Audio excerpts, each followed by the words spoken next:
புகழுக்குரிய தூய்மை மிகு நற்கருணைக்கு எல்லா காலமும் ஆராதனையும் புகழும் மாட்சியும் உண்டாக கடவது. நிலையான புகழுக்குரிய தூய்மை மிகு நற்கருணைக்கு எல்லா காலமும் ஆராதனையும் புகழும் மாட்சியும் உண்டாக கடவது. நிலையான புகழுக்குரிய தூய்மை மிகு நற்கருணைக்கு எல்லா காலமும் ஆராதனையும் புகழும் மாட்சியும் உண்டாக கடவது.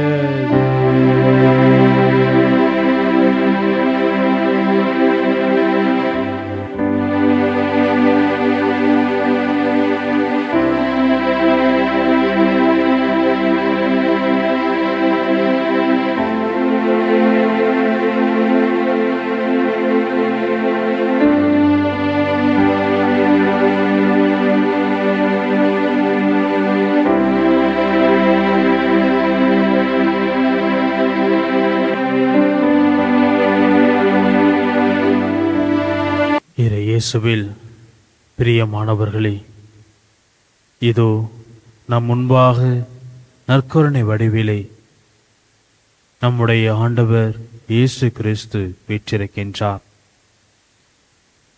விண்ணகத்திலே அரியணையிலே வீற்றிருப்பவர்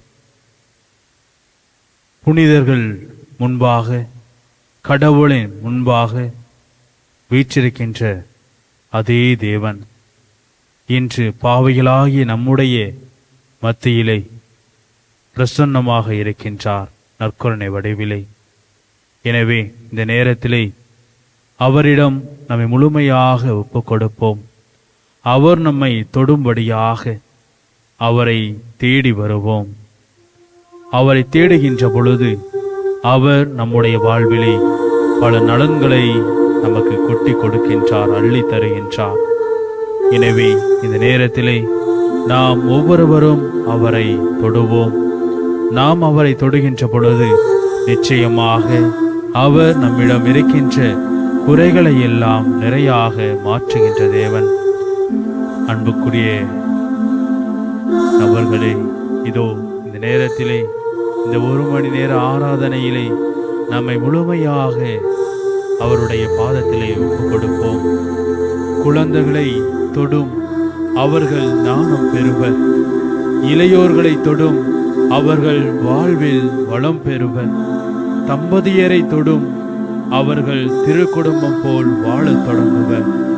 முதியோரை தொடும், அவர்கள் மாண்பு பெறுவர். நோயுற்றோரை தொடும், அவர்கள் சுகம் பெறுவர் என்று நம்முடைய நற்கருணை ஆண்டவரை பார்த்து நாம் உருக்கமாக மன்றாடுவோம். பல நேரங்களிலே நாம் நம்முடைய மனிதர்களை நம்பி, நம்மோடு வாழ்கின்ற நண்பர்கள், உறவினர்களை நம்பி இறுதியிலே யாரும் இல்லாத அனாதையை போல் நாம் நின்று கொண்டிருக்கின்றோம். இதோ நமக்காக இருக்கரம் விரித்தவராக நம் முன்பாக நற்கருணை வடிவிலே நம் ஆண்டவர் இயேசு கிறிஸ்து இருக்கின்றார்.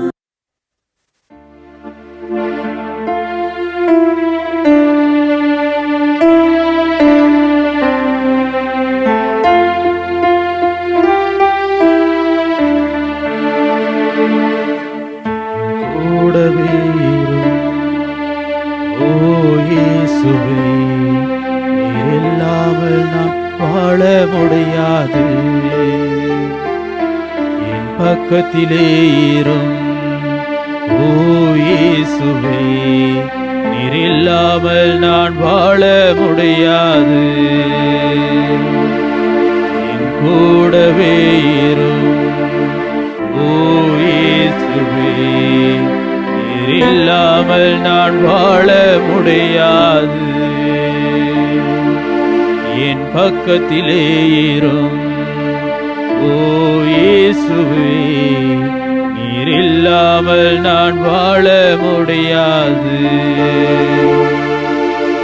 இயேசுவில் அன்புக்குரியவர்களே, இதோ இருளான வாழ்க்கையிலே வெளிச்சம் போல நம் முன்பாக இருக்கின்ற ஆண்டவரிடத்திலே நம்மை ஒப்படைப்போம். உயிரில்லாத வாழ்விலே உயிரை கொடுக்கின்ற தேவன், ஜீவனை கொடுக்கின்ற தேவன் முன்பாக விட்டிருக்கின்றார். எனவே அவரிடம் ஒப்படைத்து முழுமையாக உருக்கமாக நாம் இன்னும் உரக்க அவரை ஆராதித்து பாடுவோம்.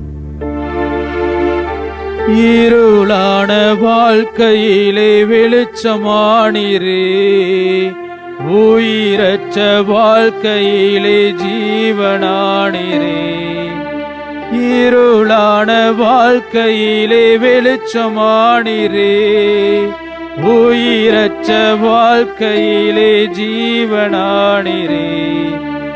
வெளிச்சம் நீரே, என் ஜீவனும் நீரே, எனக்கெல்லாமே நீங்க தானப்பா. என் வெளிச்சம் நீரே, என் ஜீவனும் நீரே, எனக்கெல்லாமே நீங்க தானப்பா. என் கூடவே இரும் ஓ இயேசுவே, நீர் இல்லாமல் நான் வாழ முடியாது. என் பக்கத்திலே இரும் ஓ இயேசுவே, நீர் இல்லாமல் நான் வாழ முடியாது. அன்புக்குரியவர்களே, இது கண்ணீர் சிந்தும் நேரத்திலே நம்முடைய உற்ற உறவினர் நண்பர்கள் அனைவருமே நம்மை தனியே தவிக்க விட்டு ஓடி விடுகிறார்கள். பல வேளைகளிலே நாம் கதவை மூடிக்கொண்டு தனிமையிலே அழுது புலம்பிக் கொண்டிருக்கின்றோம்.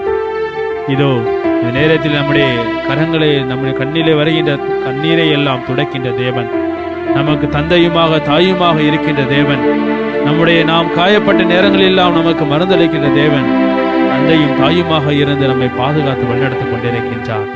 எனவே அவரை உருக்கமாக, அவரை தொழுது முழுமையாக நம்மை ஒப்படைத்து அவரை துதித்து பாடுவோம். கண்ணீர் சிந்தும் நேரத்தில் நீர் தாயுமானீரே, காயப்பட்ட நேரத்தில் நீர் தகப்பனானீரே. கண்ணீர் சிந்தும் நேரத்தில் நீர் தாயுமானீரே, காயப்பட்ட நேரத்தில் நீர் தகப்பனானீரே. என் அம்மாவும் நீரே, என் அப்பாவும் நீரே, எனக்கெல்லாமே நீங்க தானப்பா. என் அம்மாவும் நீரே, என் அப்பாவும் நீரே, எனக்கெல்லாமே நீங்க தானப்பா. என் கூடவே இரும் ஓ இயேசுவே, நீர் இல்லாமல் நான் வாழ முடியாது. என் பக்கத்திலே இரும் ஓ இயேசுவே, நீர் இல்லாமல் நான் வாழ முடியாது. இயேசுவில் அன்புக்குரியவர்களே, இதோ இந்த நேரத்திலே நாம் மத்தேயுக்கு எழுதிய தூய நற்செய்தியிலே 9வது அதிகாரத்தில் இருக்கின்ற 18 முதல் 26 உள்ள வசனங்களை வாசிக்க நாம் கேட்போம். அவர்களுடன் இவ்வாறு இயேசு பேசிக் கொண்டிருந்த பொழுது தொழுகை கூட தலைவர் ஒருவர் அவரிடம் வந்து பணிந்து, என் மகள் இப்பொழுதுதான் இறந்தாள், ஆயினும் நீர் வந்து அவள் மீது உம் கையை வையும், அவள் உடனே உயிர் பெறுவாள் என்றார். இயேசு உடனே எழுந்து அவர் பின்னே சென்றார். இயேசுவின் சீடர்களும் அவரை பின்தொடர்ந்தனர். அப்பொழுது 12 ஆண்டுகளாய் இரத்தப்போக்கினால் வருந்திய ஒரு பெண் அவருக்கு பின்னால் வந்து அவரது மேலுடையின் ஓரத்தை தொட்டார். ஏனெனில் அப்பெண், நான் அவருடைய ஆடையை தொட்டாலே போதும் நலம் பெறுவேன் என தமக்குள் சொல்லிக் கொண்டார். இயேசு அவரை திரும்பி பார்த்து, மகளே, துணிவோடிரு, உனது நம்பிக்கை உன்னை குணமாக்கிற்று என்றார். அந்நேரத்திலிருந்தே அப்பெண் நலம் அடைந்திருந்தார். இயேசு அத்தலைவருடைய வீட்டிற்கு சென்றார். அங்கே குழல் ஊதுவோரையும் கூட்டத்தினரின் அமளியையும் கண்டார். அவர், விலகி போங்கள், சிறுமி இறக்கவில்லை, உறங்குகிறாள் என்றார். அவர்களோ அவரை பார்த்து நகைத்தார்கள். அக்கூட்டத்தினரை வெளியேற்றிய பின் அவர் உள்ளே சென்று சிறுமியின் கையை பிடித்தார். அவளும் உயிர் பெற்று எழுந்தாள். இச்செய்தி அந்நாடெங்கும் பரவியது. ஆண்டவரே, அருள்வாக்கு. கிறிஸ்துவே, உமக்கு புகழ்.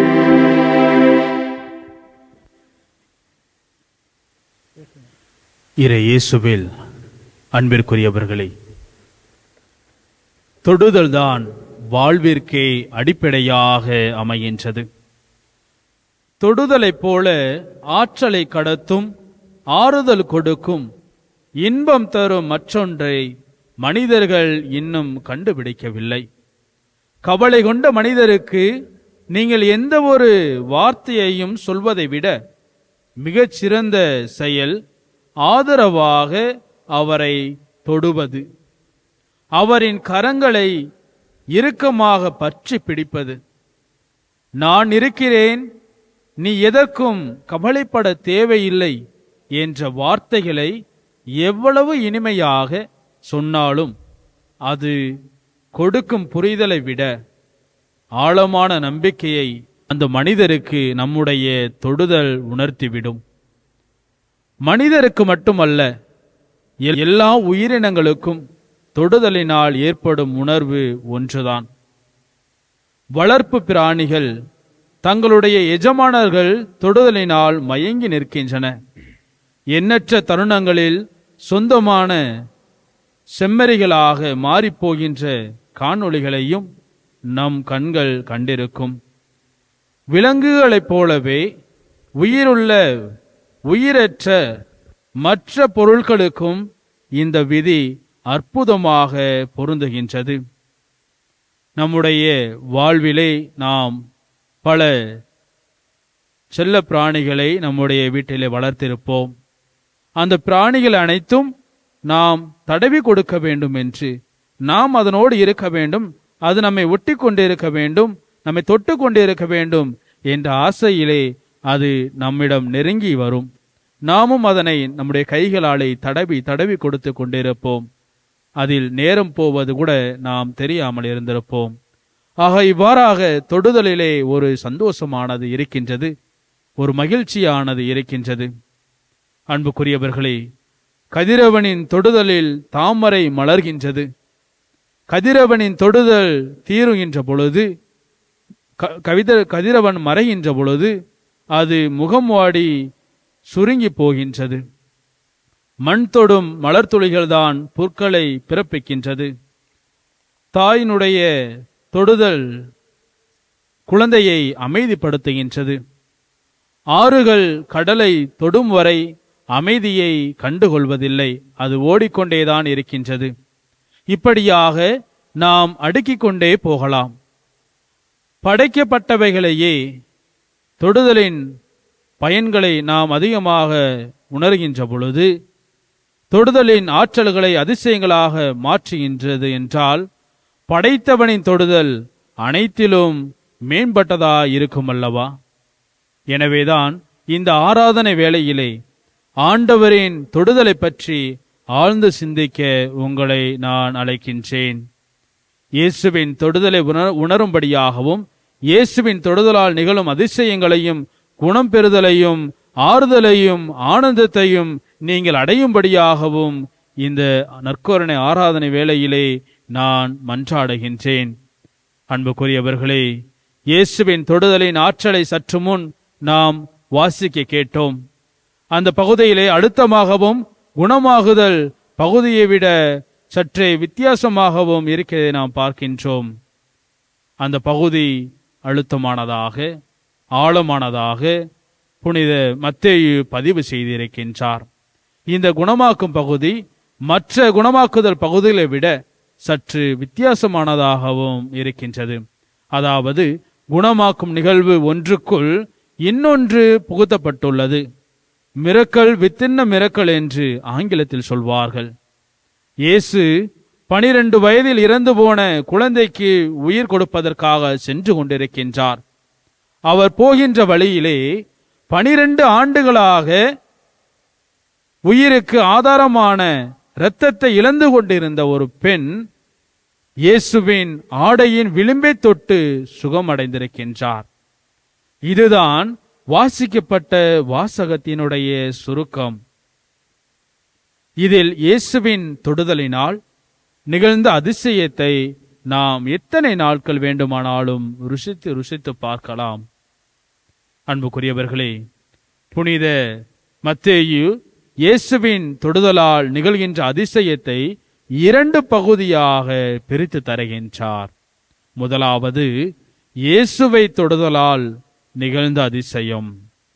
இரண்டாவது இயேசு தொட்டதால் நிகழ்ந்த அற்புதம். எவ்வளவு அற்புதமாக இருக்கின்றது பாருங்கள். இயேசு தொட்டாலும் விடுதலை நடக்கின்றது. இயேசுவை தொட்டாலும் விடுதலை கிடைக்கின்றது.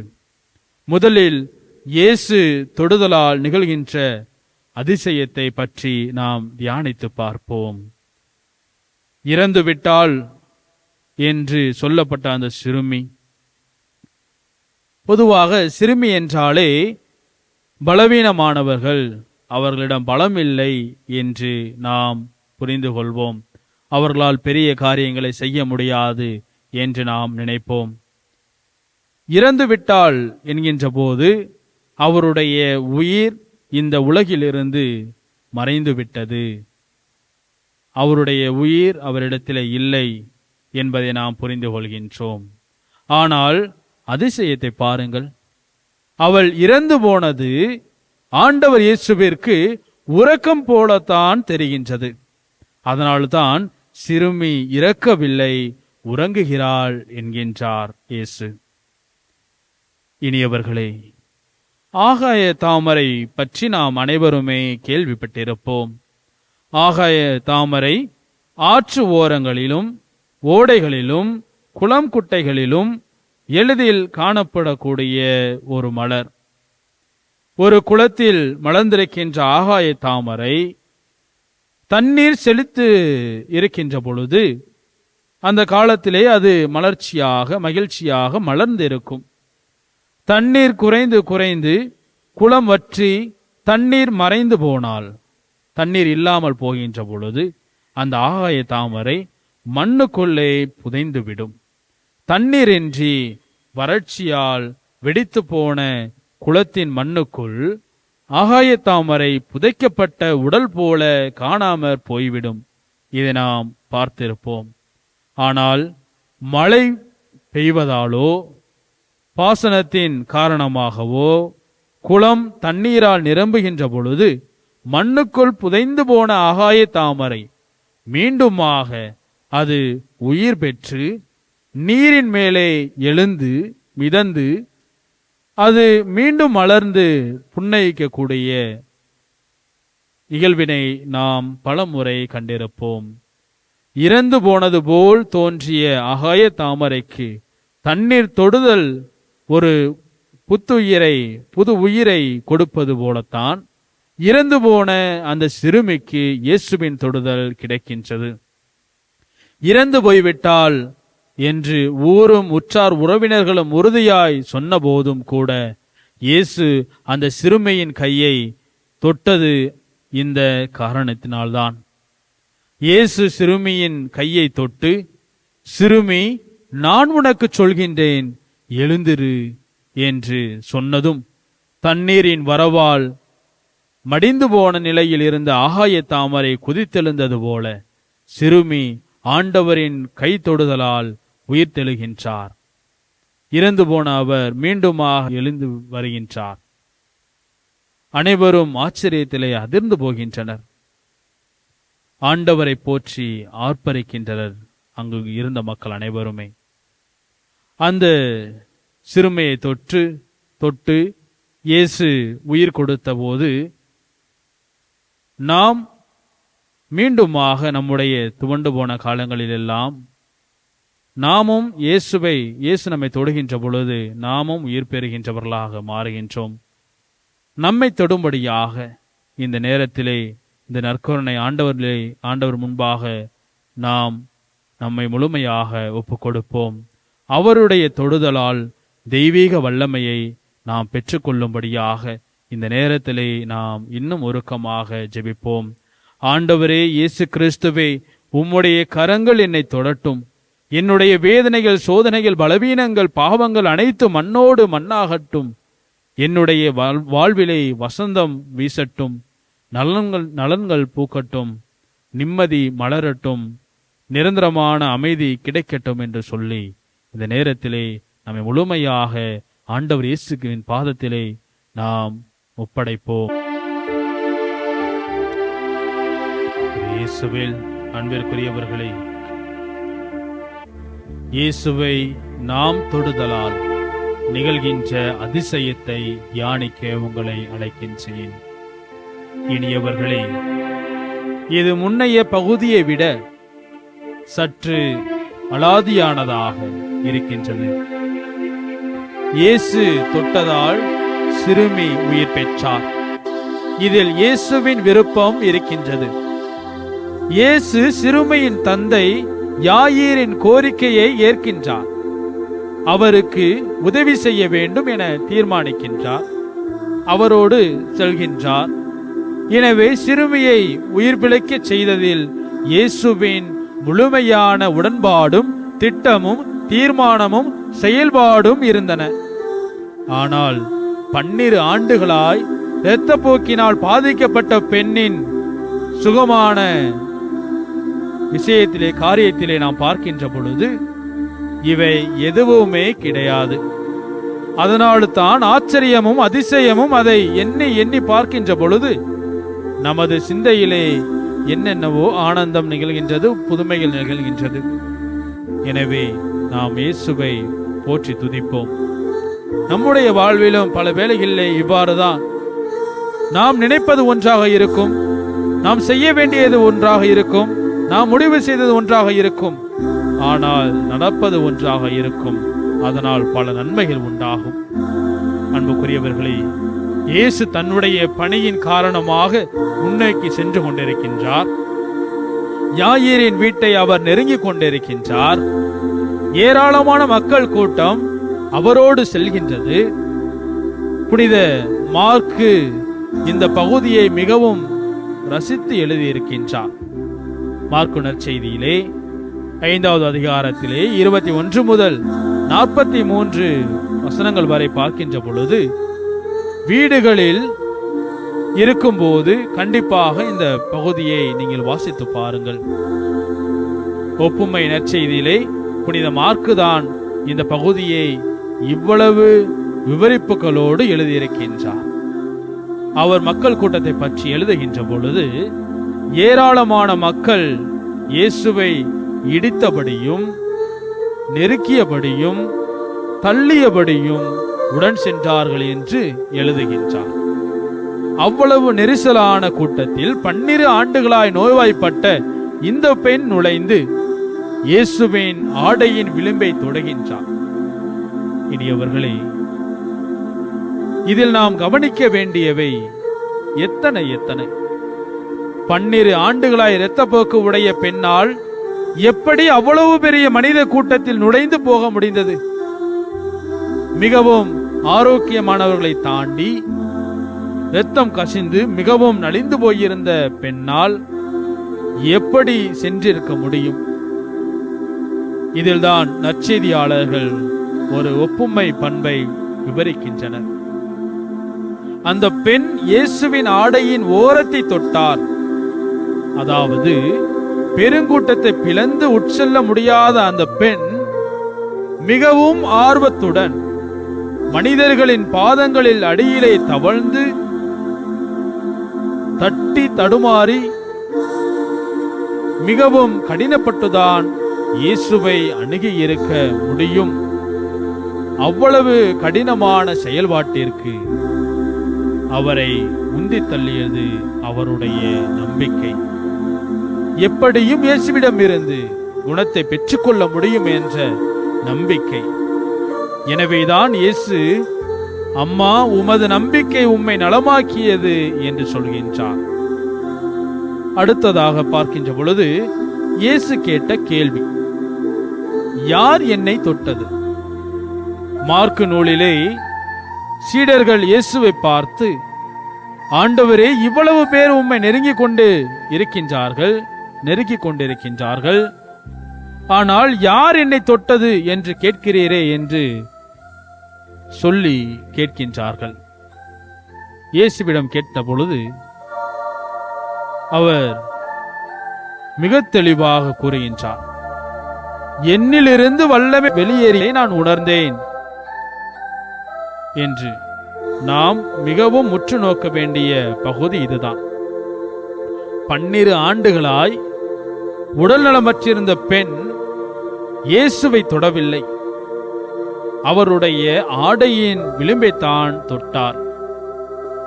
அப்படி இருக்கின்ற பொழுது ஆனால் இயேசு என்ன சொல்கின்றார்?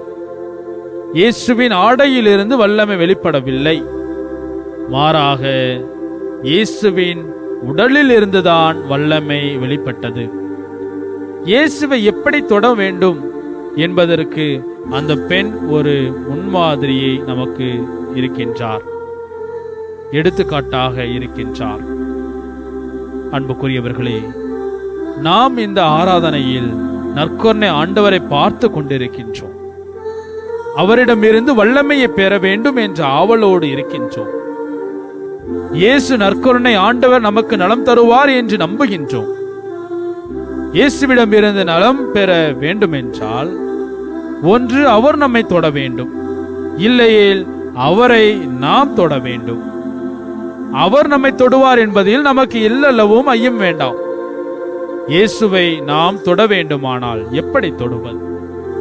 அந்த பெண்ணை போல இயேசுவின் ஆடையின் ஓரத்தை தொடுவோம்.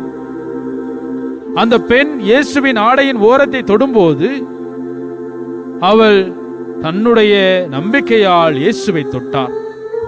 அந்த நம்பிக்கைதான் இயேசுவிடமிருந்து வல்லமை வெளியேறச் செய்தது.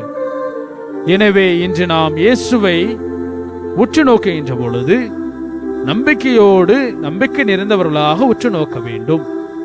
அவரை தொடுகின்ற பொழுது நம்முடைய நம்பிக்கை குறையாமல் நம்பிக்கை நிறைந்தவர்களாக நாம் அவரை தொட வேண்டும். அன்புக்குரியவர்களே, நாமும் இந்த பெண்ணை போல இயேசுவை தொடப்போகின்றோம். முழந்தால் படியிட்டு நற்கருணை ஆண்டவரை உற்று நோக்குவோம். அந்த பெண்ணை போல ஆண்டவரிடமிருந்து நலம் நிச்சயமாக நமக்கு கிடைக்கும் என்ற நம்பிக்கையை ஆழப்படுத்துவோம். இயேசுவே என்னை நலமாக்கும் என்று நம்முடைய மனங்கள் ஜெபிக்க வேண்டும். நாம் வாயார ஜெபிக்க வேண்டும். இயேசுவே என்னை குணமாக்கும், என்னுடைய வாழ்வில் இருக்கின்ற, நான் சந்தித்துக் கொண்டிருக்கின்ற துக்கங்கள், துயரங்கள், வேதனைகள் அனைத்தும் போக்கும். என்னுடைய வாழ்விலே வெளிச்சமாக வாரும். என்னுடைய வாழ்வு இருளடைந்து கிடக்கின்றது, எனக்கு வெளிச்சத்தை கொடும் என்று சொல்வோம். இயேசுவே, உம்மை நான் தொட வேண்டும், உம்மை காண வேண்டும், உம் குரலை நான் கேட்க வேண்டும், நான் நலம் பெற வேண்டும் என்ற நம்முடைய ஆசைகளை அவர் முன்பாக சொல்லுவோம். அவர் முன்பாக வாயார அறிக்கையிடுவோம். இயேசுவே, நாங்கள் 12 ஆண்டுகளாய் உடல்நலமற்றிருந்த பெண்ணை போல் கரங்களால் உமது உருவத்தையும் நம்பிக்கையால் உம்மையும் தொடுகின்றோம் என்று சொல்வோம். இயேசுவே, நீரும் எங்களை தொடுவீரா என்று மன்றாடி இந்த நேரத்திலே நாம் அவரிடம் நம்மை ஒப்படைப்போம். அவர் நம்மை தொடும்படியாக இந்த நேரத்திலே ஜெபிப்போம். தொடும் என் கண்களையே, உம்மை நான் காண வேண்டும். இயேசுவே, உம்மை நான் காண வேண்டும் என்று சொல்லி அந்த பாடலின் மூலமாக இன்னும் நம்மை முழுமையாக இயேசுத்தோட இந்த நேரத்திலே நாம் நம்மை ஒப்புக் கொடுப்போம்.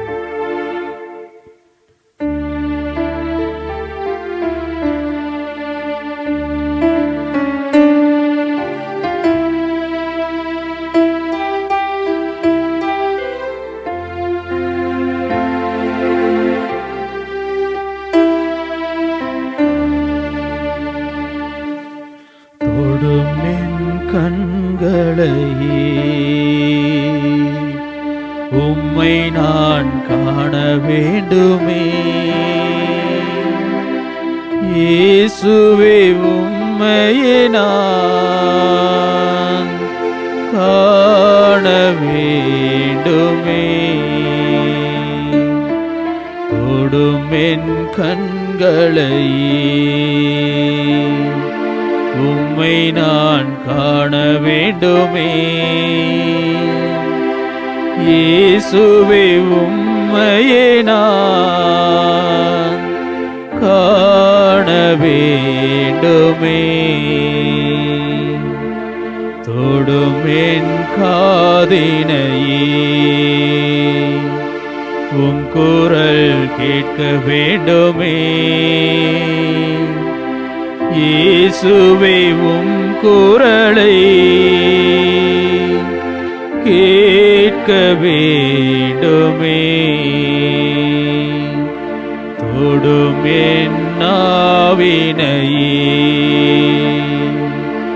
உம் புகழ் பாட வேண்டுமே, இயேசுவே உம் புகழை பாட வேண்டுமே. இயேசுவின் அன்புக்குரியவர்களே, இது அந்த நேரத்திலே நாம் நம்மை ஆண்டவர் இயேசு தொடும்படியாக, நம்முடைய உறுப்புகள் அனைத்தையும் தொடும்படியாக ஜெபிப்போம். இதோ நம்முடைய காதினையும் நம்முடைய நாவினையும் அவர் தொட்டிருக்கின்றார். இதோ இந்த நேரத்திலே நம்முடைய கைகளையும் மனதினையும் உடலினையும் தொடும்படியாக முழுமையாக அவரிடத்தில் ஒப்புக் கொடுப்போம். நாம் அவரை தொட அனுமதிக்கின்ற பொழுது நாம் நிச்சயமாக அவருடைய தொடுதலை உணர வேண்டும். நாம் அவருடைய தொடுதலை உணர்கின்ற பொழுது இன்னும் அதிகமாக இறைவனுடைய அருளையும் ஆசிரியையும் நாம் பெற முடியும். நம்முடைய வாழ்விலே ஏற்படுகின்ற மாற்றங்களை நம்மால் உணர்ந்து கொள்ள முடியும், புரிந்து கொள்ள முடியும். தொடும் என் கைகளையே உம் பணி செய்ய வேண்டுமே, இயேசுவே உம் பணியே செய்ய வேண்டுமே. தொடும் என் கைகளையே உம் பணி செய்ய வேண்டுமே, இயேசுவே உம் பணியை செய்ய வேண்டுமே. தொடும் என் மனதினையே மனப்புண்கள் ஆற வேண்டுமே, இயேசுவே மனப்புண்கள் ஆற வேண்டுமே. தொடும் என் மனதினையே மனப்புண்கள் ஆற வேண்டுமே, இயேசுவே மனப்புண்கள் ஆற வேண்டுமே. தொடும் என் உடலினையே உடல் நோய்கள் தீர வேண்டுமே, இயேசுவே உடல் நோய்கள் தீர வேண்டுமே. தொடும் என் உடலினையே, உடல் நோய்கள் தீர வேண்டுமே. இயேசுவே, உடல் நோய்கள் தீர வேண்டுமே. தொடும் என் ஆன்மாவையே, என் பாவம் போக வேண்டுமே. இயேசுவே, என் பாவம் போக வேண்டுமே. தொடும் என் ஆன்மாவையே, என் பாவம் போக வேண்டுமே. இயேசுவே, என் பாவம் போக வேண்டுமே. தொடும் என் இருதயத்தை, உம் அன்பு பெருக வேண்டுமே. இயேசுவே, உம் அன்பு பெருக வேண்டுமே. தொடும் என் இருதயத்தை, உம் அன்பு பெருக வேண்டுமே. இயேசுவே, உம் அன்பு பெருக வேண்டுமே. இயேசுவின் அன்புக்குரியவர்களே, இதோ நம்மை முழுவதுமாக இந்த நேரத்திலே அவரிடத்திலே அர்ப்பணித்திருக்கின்றோம். நம்முடைய உடல் முழுவதும், நம்முடைய ஆன்மாவையும் இதயத்தையும் இயேசு தொட்டிருக்கின்றார். இதோ இந்த அருமையான வேளையிலே நாம் இன்னும் உருக்கமாக நம்முடைய ஆண்டவரிடத்திலே நம்மை ஒப்புக் கொடுப்போம். நம்முடைய உள்ளத்திலே இருக்கின்ற விண்ணப்பங்கள், வேதனைகளை எல்லாம் ஆண்டவருடைய பாதத்திலே ஒப்புக் கொடுத்து ஜெபிப்போம். மன்றாடுவோமாக. இயேசுவே, எங்களை தொடும் அன்பு நேசரே, உமக்கு நாங்கள் நன்றி செலுத்துகின்றோம். உம்மை போற்றுகின்றோம், உம்மை புகழ்கின்றோம், நன்றி செலுத்துகின்றோம்.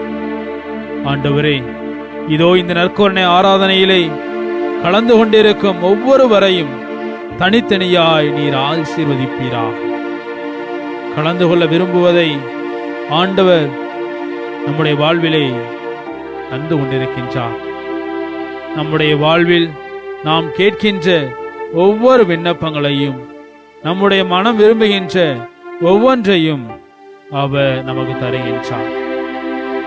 இதோ நம்முடைய விண்ணப்பத்தை அவர் நிறைவேற்றுவராக என்ற திருப்பாடல் 20வது அதிகாரத்திலே 4வது வசனத்திலே நாம் பார்க்கின்றோம். இதோ உமது முன்பாக பக்தியோடு ஜெபித்துக் கொண்டிருக்கின்ற ஒவ்வொருவரையும் கண்ணோக்கி பாரும். இயேசுவே, நீர் விரும்பினால் என் நோயை நீக்க உம்மால் முடியும் என்று சொன்ன தொழுநோயாளரை தொட்டு நான் விரும்புகின்றேன் என்று சொன்னீரே, அதுபோல ஆண்டவரே, உமது முன்பாக உருக்கமாக மன்றாடி கொண்டிருக்கின்ற ஒவ்வொரு மனிதரையும் தொட்டு சுகப்படுத்துவீராக நான் ஜெபிக்கின்றேன். ஆண்டவரே, அன்பு தகப்பனே, கேளுங்கள் கொடுக்கப்படும் என்று சொன்ன உம்முடைய தூய வார்த்தைகளை, உயிருள்ள வார்த்தைகளை, வல்லமையுள்ள வார்த்தைகளை நம்பி நாங்கள் இந்த மன்றாட்டுக்களை எல்லாம் உம்முடைய பாதத்திலே சமர்ப்பிக்கின்றோம்.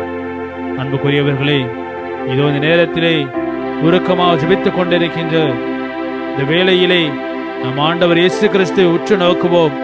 அவரை உற்று நோக்குகின்ற பொழுது அவர் நம்முடைய வாழ்விலே பல புதுமைகளை செய்ய காத்து கொண்டிருக்கின்றார். நாம் பல வேளைகளிலே நம்முடைய வேலைகளை மட்டுமே மையப்படுத்திக் கொண்டு இறைவனை மையப்படுத்தாமல் இயேசுவை தேடாமல் இருந்திருக்கின்றோம். ஆனால் நமக்காக எப்பொழுதுமே இருகரம் விரித்தவராக அவர் காத்து கொண்டிருக்கின்றார். நமக்காக நம்முடைய வாழ்விலே பல புதுமைகளை செய்ய காத்து கொண்டிருக்கின்றார். என் மகளே, என் மகனே, எப்போது என்னை தேடி வருவாய், எப்போது என்னிடம் திரும்பி வருவாய் என்று அவர் காத்து கொண்டிருக்கின்றார். இதோ இந்த நேரத்திலே நாம் அவரை உருக்கமாக ஜெபிப்போம். அவருடைய பாதத்திலே நம்முடைய தேவைகள் அனைத்தையும் சமர்ப்பிப்போம். அன்புக்குரியவர்களே, இதோ நம் ஆண்டவரிடத்திலே நாம் முன்பாக முழந்தால் படியிட்டு இருக்கின்றோம். அவர் முன்பாக நாம் இருக்கின்றோம் என்பதை உணர்வோம். அவர் நம்மோடு இருக்கின்றார். அவர் நம்மை ஆசீர்வதிக்கின்றார். நம்முடைய வாழ்வினை மாற்றி போட வல்லமை உடையவர் அவர். அன்புக்குரியவர்களே, இதோ இந்த நேரத்தில் ஜெபிப்போம். நற்கருணை ஆண்டவரே, இதோ உம்முடைய பிள்ளைகளை கண்ணோக்கி பாரும். இதோ தன்னுடைய குடும்பத்திலே எவ்வளவோ பிரச்சனைகளை சந்தித்துக் கொண்டிருக்கின்ற உம்முடைய பிள்ளைகளை கண்ணோக்கி பாரும். எங்களால் முடியவில்லை என்று கதறுகின்ற பிள்ளைகள் ஏராளம். என்னுடைய கணவருக்கும் என்னுடைய மகனுக்கும் நல்ல புக்தியை கொடு, நல்ல மனநிலையை கொடும், அவர் குடிபோதையிலே இருந்தே திருந்த வேண்டும் என்று சொல்லி அழுகின்ற தாய்மார்கள் ஏராளமாயிருக்கின்றனர். இதோ தன்னுடைய வாழ்விலே அவர்கள் சந்திக்கின்ற ஒவ்வொரு சவால்களையும் நீ கண்ணோக்கி பாரும். தன்னுடைய வாழ்விலே தேவையான பொருளாதாரம் இல்லாமல், தன்னுடைய தேவைகளை பூர்த்தி செய்ய முடியாமல் அழுது கொண்டிருக்கின்ற தாய்மார்கள் ஏராளம். என்னுடைய தந்தை எனக்கு இதை வாங்கி கொடுக்கவில்லை, என்னுடைய தேவைகளை பூர்த்தி செய்யவில்லை என்று அழுது கொண்டிருக்கின்ற சிறு பிள்ளைகள் ஏராளம். இயேசுவில் அன்புக்குரியவர்களே, இந்த நேரத்தில் நம்முடைய தேவைகளை நினைத்து பார்ப்போம். நம்முடைய குடும்பத்தில் இருக்கின்ற ஒவ்வொரு நபர்களையும் ஆண்டவருடைய பாதத்திலே ஒப்பு கொடுத்து ஜெபிப்போம். இதோ நல்ல படித்திருக்கின்றார், ஆனால் நிரந்தர வேலை இல்லை, அரசு வேலை இல்லை என்று அழுது கொண்டிருக்கின்ற, ஜெபித்துக் கொண்டிருக்கின்ற ஒவ்வொரு நபரையும் தொடும் ஆண்டவரை. அன்பு தகப்பனே, இறைவா, நீர்தாமே அவருடைய வாழ்விலே வெளிச்சமாக இருந்து அவருடைய வாழ்விலே நீர் ஒளியேற்றும்படியாக ஜெபிக்கின்றோம். வேலை இல்லாத நபர்களுக்கு நல்ல வேலையை கொடும். உம்முடைய சாட்சிகளாக அவர் வாழ செய்யும். இதோ அன்பு தகப்பனே, உம்முடைய பிள்ளைகள் முன்பாக இருக்கின்றார்கள். அவருடைய வாழ்விலே மகிழ்ச்சி இல்லை, அன்பு இல்லை, ஒற்றுமை இல்லை என்று அழுது கொண்டிருக்கின்றார்கள். இயேசுவே, இதோ குழந்தை வரம் வேண்டி எண்ணற்ற மனிதர்கள் இவ்விடம் வருகின்றார்கள். எண்ணற்ற தம்பதியர்கள் அவமானப்பட்டு, துக்கப்பட்டு, துயரப்பட்டு கொண்டிருக்கின்றார்கள், வேதனைப்பட்டு கொண்டிருக்கின்றார்கள். அவர்கள் அனைவரையுமே கண்ணோக்கி பாரும். இந்த நேரத்தில் உங்களுடைய கரத்தில் ஒப்பு கொடுத்து ஜெபிக்கின்றோம். இயேசுவே, குழந்தை இல்லாத அந்த தம்பதியர்களுக்கு குழந்தை பாக்கியத்தை கொடும், அவருடைய வாழ்விலும் மகிழ்ச்சியை கொடும், அவருடைய குடும்பத்தையும் திருக்குடும்பமாக மாற்றும்படியாக ஜெபிக்கின்ற மாட்டாங்க. அன்பு தகப்பனே, இறைவா, நீர் அவளை தொடுகின்ற பொழுது நிச்சயமாக அவருடைய வாழ்விலே இன்னும் அதிகமாக ஆசீர்வாதத்தை பெற்றுக் கொள்வார்கள். நீர் அவர்கள் தொடுகின்ற பொழுது அவருடைய வாழ்விலே புது வசந்தமானது உண்டாகும். அவருடைய வயிற்றிலே குழந்தை உண்டாகும். இந்த சமுதாயத்திலே அவருடைய மாண்பு உயரும். இயேசுவே, அவர்களை தொட்டு ஆசீர்வதியும். அவர்களுக்கு நல்ல குழந்தை பாக்கியத்தை கொடுத்து அவருடைய வாழ்விலே மகிழ்ச்சியை குடிகொள்ள செய்யும்படியாக நேரத்தில் ஜெபிக்கின்ற மாட்டாங்க. அன்பு தகப்பனே, இறைவா, இதோ எண்ணற்ற மனிதர்கள் மருத்துவமனையிலே அனுமதிக்கப்பட்டிருக்கின்றார்கள், நோய்வாய்ப்பட்டிருக்கின்றார்கள், வீட்டிலே சிகிச்சை பெற்றுக் கொண்டிருக்கின்றார்கள். அவர்கள் அனைவரையும் கண்ணோக்கி பார்க்கும்படியாக நேரத்தில் ஒப்புக் கொடுத்து ஜெபிக்கின்ற ஆண்டவரே. அன்பு தகப்பனே, இறைவா, இதோ நோய்வாய்ப்பட்டிருக்கின்ற ஒவ்வொரு மனிதரையும் உங்களுடைய கருத்தில் ஒப்புக் கொடுக்கின்றோம். நீர் அவர்களை தொடும், நீர் அவர்களை தொடும். நீர் அவர்களை தொடுகின்ற பொழுது அவர்கள் குணம் பெறுகின்றார்கள். நீர் அவரோடு தொடுகின்ற பொழுது அவர்கள் உடல் இருக்கிற நோய் எல்லாம் பறந்து ஓடுகின்றது. அவர்களை தொட்டு ஆசீர்வதியும், தொட்டு ஆசீர்வதியும். இதோ வீட்டிலே இருக்கின்ற நோயாளிகளை பார்க்க முடியாமல் அவதூறாக பேசிக் கொண்டிருக்கின்ற மனிதர்கள் ஏராளமாயிருக்கின்றார்கள். அவர்கள் செய்த நன்மைகள் அனைத்தையும் அவர்கள் நினையாமல் இருக்கின்றார்கள்.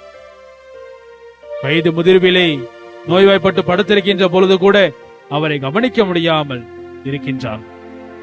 இந்த நேரத்திலே அனைவரையும் நீ தொட்டு ஆசீர்வதிக்கும்படியாக ஜெபிக்கின்றோம். உங்களுடைய கரத்திலே ஒப்புக் கொடுக்கின்றோம். நீங்க அவங்களுக்காக ஜெபிங்க. நீங்க அவங்களை தொடுமுகின்ற பொழுது நிச்சயமாக அவர்கள் குணமடைகின்றார்கள். அவருடைய மனதிலே உயர்வடைகின்றார்கள். அவர்களுடைய வாழ்வு மாறுகின்றது. மீண்டும் அவர்கள் முன்னைய நிலைக்கு திரும்புகின்றார்கள். எனவே அவர்களை தொட்டு ஆசீர்வதித்து அவர்களை குணம் பெறச் செய்யும்படியாக நேரத்தில் ஜெபிக்கின்றோம். அன்பு தகப்பனே, நிறைவா இதோ ஏராளமான தாய்மார்கள் தன்னுடைய கால் வலியினாலே அவதிப்பட்டுக் கொண்டிருக்கின்றார். இயேசுவே, எங்கு சென்றாலும் என்னுடைய கால் வலிக்கின்றது, என்னுடைய முழங்கால் வலிக்கின்றது என்று சொல்லி அழுகின்ற தாய்மார்கள் ஏராளமாக இருக்கின்றார்கள். தன்னுடைய வலியை நாள்தோறும் தாங்கிக் கொண்டு தன்னுடைய குடும்பங்களுக்காக உழைத்துக் கொண்டே இருக்கின்றார். இயேசுவே, தாய்மார்களை தொட்டு ஆசீர்வதி. இதோ கால் வலியினாலே அவதிப்பட்டுக் கொண்டிருக்கின்ற மனிதர்களை நீ கண்ணோக்கி பாரும். இயேசுவே, அவருடைய வாழ்விலை அவர்களுடைய சுகம் பெற நீ அருள் புரிவீராக. அவர்கள் மீண்டும் தன்னுடைய வாழ்விலை மகிழ்ச்சியாக வாழ, எந்த ஒரு வழியையும் அவர்கள் அனுபவிக்காமல் மகிழ்வோடு வாழ நீர் அருள் புரியும்படியாக ஜெபிக்கின்றோம். ஆண்டவரே, அன்பு இயேசுவே, ஆசீர்வதியும் ஆசீர்வதியும். இயேசுவே, ஆசீர்வதியும். நீர் அவர்களை தொட்டு ஆசீர்வதியும். அவருடைய வழிகளெல்லாம் போக்கும்படியாக நீர் அருள் புரியும். ஆண்டவரே, இயேசுவே, இயேசுவே, இதோ பல வேளைகளிலே எங்களுடைய உள்ளத்திலே பல குழப்பங்கள் இருக்கின்றது. என்ன செய்வது என்று அறியாமல் நாங்கள் தவித்துக் கொண்டே இருக்கின்றோம். இவர் சொல்கின்றார், அவர் சொல்கிறார் என்று மற்ற மனிதர்கள் சொல்கின்ற பேச்சுக்களை கேட்டு நடந்து கொண்டிருக்கின்றோம். இது எங்களுடைய குழப்பங்கள் அனைத்தும் தீரும்படியாக நாங்கள் எதை செய்ய வேண்டும், எதை செய்யக்கூடாது என்று உங்களுடைய தூய ஆவியாரை பொழிந்து எங்களை வழிநடத்தும்படியாக ஜெபிக்கின்றோம். ஆண்டவரே, அன்பு தகப்பனே, படித்துக் கொண்டிருக்கின்ற பிள்ளைகளுக்காக ஜெபிக்கின்றோம். படிக்கின்ற பிள்ளைகள் நல்ல முறையில் படிக்கவும், ஞானத்திலும் ஒழுக்கத்திலும் சிறந்து விளங்க நீர் அருள் புரிவீராக. ஏனென்றால் படிக்கின்ற வயதிலேயே பல துன்பங்களுக்கு உள்ளாகின்றார்கள். தங்களுடைய வாழ்வை தொலைத்து நிற்கின்றார்கள். ஏராளமான பிள்ளைகள் தன்னுடைய வாழ்வையே சிறு வயதிலேயே இழந்து விடுகின்றார்கள். சிறு வயதிலேயே தன்னுடைய வாழ்வை இருளிலே செலுத்திக் கொள்கிறார்கள். எனவே அவர்கள் ஒளியின் மக்களாக, ஒளியின் பிள்ளைகளாக வாழ அருள் புரிய வேண்டும் என்று ஜெபிக்கின்றோம். உம்முடைய அருள் இருக்கின்ற பொழுது, உம்முடைய அருள் ஆசிரியர் இருக்கின்ற பொழுது நிச்சயமாக அந்த பிள்ளைகள் தவறான வழியிலே செல்ல மாட்டார்கள். தன்னுடைய நேரத்தையும் வீணாக்க மாட்டார்கள். நல்ல முறையில் படித்து தன்னுடைய நோக்கத்தினை, தன்னுடைய வாழ்வின் நோக்கம் என்ன என்பதை அறிந்து கொள்வார்கள். இயேசுவே, நேரத்திலே அவர்களை தொட்டு ஆசீர்வதிக்கும்படியாக ஜெபிக்கின்றோம். நீர் அவர்களை தொட்டு ஆசீர்வதிக்கின்ற பொழுது நிச்சயமாக அவர்கள் உம்முடைய பிள்ளைகளாக, பெற்றோர்களுக்கு கீழ்ப்படிந்த பிள்ளைகளாக, உற்றார் உறவினருக்கு மதிப்பளிக்கின்ற பிள்ளைகளாக அவர்கள் வளர்வார்கள். தங்களுடைய கல்வியிலும் சிறந்து விளங்குவார்கள். எனவே இந்த நேரத்திலே அவர்கள் தொட்டு ஆசீர்வதித்து படிக்கின்ற பிள்ளைகள் அனைவரையும் நீர் ஆசீர்வதிக்கும்படியாக ஜெபிக்கின்றோம். ஆண்டவரே, அன்பு தகப்பனே, நிறைவா இதோ இளையோர்களுக்காக ஜெபிக்கின்றோம். இளையோர்கள் தங்களுடைய இளமை துடிப்பிலே வாழ்ந்து கொண்டிருக்கின்றார்கள். ஆனால் அவர்கள் செய்வது அனைத்தும் சரியான ஒன்றா என்றால் அது மிகப்பெரிய கேள்விக்குறியாகவே இருக்கின்றது. எனவே அவர்களை தொட்டு ஆசீர்வதியும். அநேக இளைஞர்கள் மது பழக்கத்திற்கு ஆளாகி தன்னுடைய வாழ்வையே முழுமையாக இழந்து விடுகின்றார்கள். தங்களுடைய வாழ்வை தொலைத்துக் கொண்டிருக்கின்றார்கள். ஆசீர்வதியும் இயேசுவே. இதோ அவருடைய பெற்றோர்கள் கண்ணீர் விட்டு தினமும் அழுது கொண்டிருக்கின்றார்கள். எனவே அந்த பெற்றோர்களின் கண்ணீரை துடைத்தரலும். இளையோர்களின் வாழ்வை தீய வழியில் சென்று கொண்டிருக்கின்ற இளைஞர்களை நீதாமே நல்வழிப்படுத்தி அவர்கள் நல்ல முறையிலே தன்னுடைய வாழ்வின் இலக்கினை தேர்ந்தெடுத்து அதை நோக்கி அவர்கள் பயணிக்க நீர் அருள்புரியாக ஜெபிக்கின்றோம். ஆண்டவரே, அன்பு தகப்பனே, இளையோர்கள் நாட்டின் கண்கள் என்பது சொல்வார்கள். எனவே அவர்கள் ஒவ்வொருவரையும் நீ தொட்டு ஆசீர்வதித்து நாட்டின் எதிர்காலத்தை அவருடைய கையில் இருக்க நீர் அருள் புரிவீராக. அன்பு பணி நிறைவா இதோ நேரத்திலே பல்வேறு விதங்களிலே பல்வேறு நோய்களினாலே நோய்வாய்ப்பட்டிருக்கின்ற தீய சக்திகளுக்கு அடிமைப்பட்டிருக்கின்ற தீய சக்தியினால் கட்டுக்குள் கொண்டு வந்திருக்கின்ற ஒவ்வொரு மனிதர்களையும் உங்களுடைய கரத்தில் ஒப்புக் கொடுக்கின்றோம். உங்களுடைய கரத்தில் ஒப்புக் கொடுத்து ஜெபிக்கின்றோம். ஆண்டவரே, அன்பு தகப்பனே, நிறைவா தன்னுடைய வாழ்விலே தீய சக்தியினாலே எதையும் செய்ய முடியாமல் தன்னுடைய சுயநினைவு இல்லாமல் எத்தனையோ மக்கள் தவித்துக் கொண்டிருக்கின்றார்கள். தான் என்ன செய்கின்றார் என்பதை தெரியாமல் அறிந்து சுத்தி கொண்டிருக்கின்றார்கள். எனவே அவர்கள் ஒவ்வொருவரையும் தொட்டு ஆசீர்வதிக்கும்படியாக உங்களுடைய கரத்தில் ஒப்புக் கொடுத்து ஜெபிக்கின்றோம். நீர்தாமே எங்கள் ஒவ்வொருவரையும் ஆசீர்வதித்து உம்முடைய அருள் காவலிலே கரம் பிடித்து வழிநடத்தும்படியாக ஜெபிக்கின்றோம் ஆண்டவரே. அந்த தகப்பனை நிறைவா இதோ எங்களுடைய வாழ்விலே உம்முடைய வார்த்தைகள் நிறைந்திருக்க வேண்டும். உம்முடைய வல்லமையுள்ள வார்த்தைகளை நம்பி நாங்கள் இந்த ஜெபங்களை எல்லாம் உன் முன்பாக ஒப்புக் கொடுக்கின்றோம். நீர் எங்களுக்கு அருள் நீராக. நீர்தாமே எங்களுக்கு ஜெபிக்க கற்றுத்தருகின்றீர்.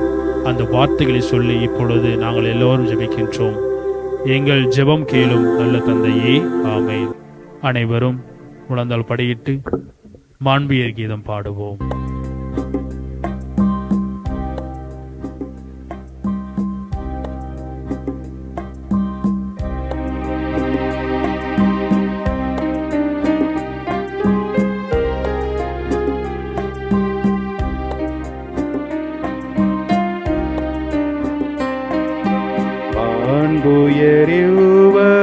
அன்புயரிவருள்ளடையாளத்தை தாழ்ந்து பணிந்து ஆராதிப்போம். பழைய நியம முறைகள் அனைத்தும் இனி மறைந்து முடிவு பெறுக. புதிய நியம முறைகள் வருக. புலன்களாலே மனிதன் இதனை அறிய இயலா. குறையை நீக்க நம்பிக்கையின் உதவி பெறுக.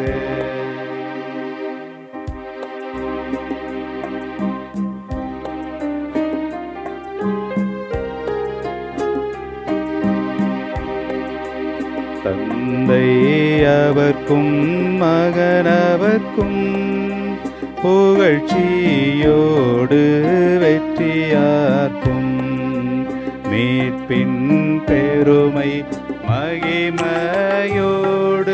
வலிமை வாழ்த்து யாவுமாக. இருவரிடமாய் வருகின்றவராம் தூய ஆவியானவர்க்கும் அளவில்லாத சம புகழ்ச்சி என்றுமே உண்டாகுக.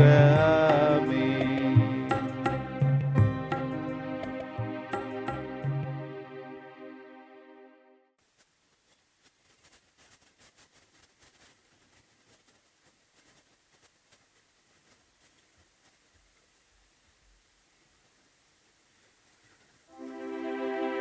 மன்றாடுவோமாக. இறைவா, இந்த வியப்பு குரலிய அருளடையாளத்திலே உம்முடைய பாடுகளின் நினைவை எங்களுக்கு விட்டு சென்று உமது திருவுடல் திரு ரத்தம் ஆகியவற்றின் தூய மறைபொருளை வணங்கும் நாங்கள் உமது மீட்பின் பயனை இடைவிடாமல் தூய்த்துணர்ந்து மகிழ அருள்வீராக. தந்தையாகிய இறைவனோடு தூய ஆவியாரின் ஒன்றிப்பில் இறைவனாய் என்றென்றும் வாழ்ந்து ஆட்சி செய்கின்ற உம்மை மன்றாடுகின்றோம். ஆமென்.